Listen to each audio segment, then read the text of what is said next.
Hey, how's it going, guys? This is Kevin with the State Media House. I'm going to go over what the top 10% of realtors don't want you to know. Since, from what I've noticed, the top 10% of realtors, as you guys know, are outperforming the other 90% put together by a pretty big margin. So we're going to go over what are their secrets, why are they so successful, why are they outperforming you, and what can you do to implement this into your business and increase your performance as a realtor. So, formula to success. Here it is in all its glory. It's opportunity volume times sale, and that's going to net you your total commission. What's opportunity volume? What's sales? We're going to get into that. So the first thing is, how do you get opportunity volume? So a couple ways. You get your cold outreach, which is just stuff like cold calling, direct mail, SMS drop, email, paid traffic, and warm outreach. All these kinds of ways work to get you couple extra opportunities to be able to close a deal. What opportunity volume is essentially what's the total number of times you're talking to a buyer who is a good fit and financially qualified.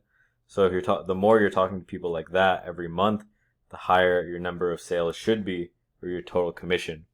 So if you're able to increase that, it's going to be helpful on your end.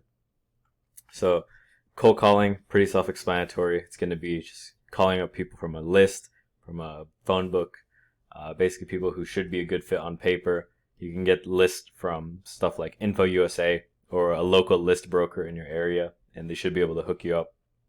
Direct mail, it's a similar thing. It's a cold outreach through mail, so they might open up your package and see what's inside, see some details about you, and get in touch with you. Typically, to get pretty good value out of direct mail, you got to retarget them, follow up with a call afterwards. So if you send them some mail and 2 weeks later, when the mail arrives, give them a call. Just open with saying something about, hey, sent you out some mail. Were you able to receive it? Stuff like that, and then transition into a conversation. Same thing with SMS drop. SMS drop, you probably don't want to do this as cold outreach. You want to do this as follow-up because there are a lot of SMS regulations. So you want to watch yourself with that. So you're staying safe. You don't get a fine. Email. This is pretty self-explanatory. You get a couple emails for guys like investors, fix and flippers, sometimes new time home buyers, and then you'll be able to get in touch with them through email. And then from there, set up a call or set up a home tour. And the third being paid traffic. Paid traffic is essentially stuff like Facebook, LinkedIn, Google. You're paying some ads to an advertising platform to show them some ads. And if you're able to properly capture the attention of them and transition them to whether that's book a call, book a consultation, anything like that, then you'll be able to get some value out of it. The other one being warm outreach, which is following up with previous clients, people who already are familiar with you, people who are already warmed up to you. So what's warm outreach? Like I mentioned, it's a follow-up. It's let's say someone received your package and you didn't talk to them in the first 2 weeks, or you did, and they're familiar with it, but they're not buying right now. They're buying in another month. You follow up with them in the month. Now they are a warm buyer and they're ready to go, and that's when you can get them. Since most of the time the follow-up is when you actually get the close, most of the time it takes around 7 to 12 different touch points to be able to get the full value out of the client.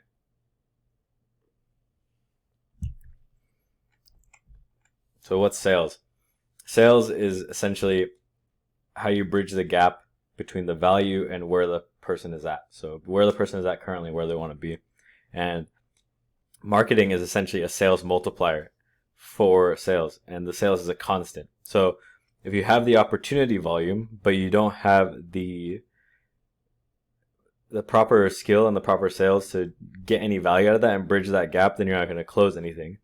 So you need to be pretty decent at sales to even get some value out of all that volume, because if you're calling and you get shut down immediately by calling up the receptionist and she's not interested and she hangs up on you, or calling up and the guy's wife isn't interested and you can't even get to a conversation, then that's going to hurt your opportunity volume, and that's going to hurt your sales as well because you can't close.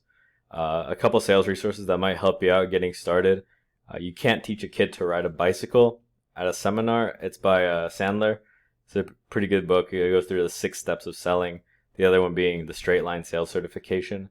That's pretty helpful as well. It goes through the straight line selling system, basically how you can bridge that gap between someone who is on the fence and how you can get them to a close. You're not going to try to close someone who isn't even a good fit or not qualified or isn't in the position to do it. You don't want to do anything high pressure to make the prospect uncomfortable. So if you have any questions about this, we can go over it on Facebook, or just send me an email at kevin@estatemediahouse.com if you're looking to book a consultation with us to figure out how you can integrate the Agent Accelerator program in your business. Then go to estatemediahouse.com. Typically what that program is basically a fully automated system to get you consistent opportunity volume, so you're able to close additional deals every single month, whether that's with buyers, sellers, investors, home flippers. And if you have any questions about the program, feel free to send me a text or shoot me an email about it, and we'll get started from there and talk about it. All right, have a good one, guys.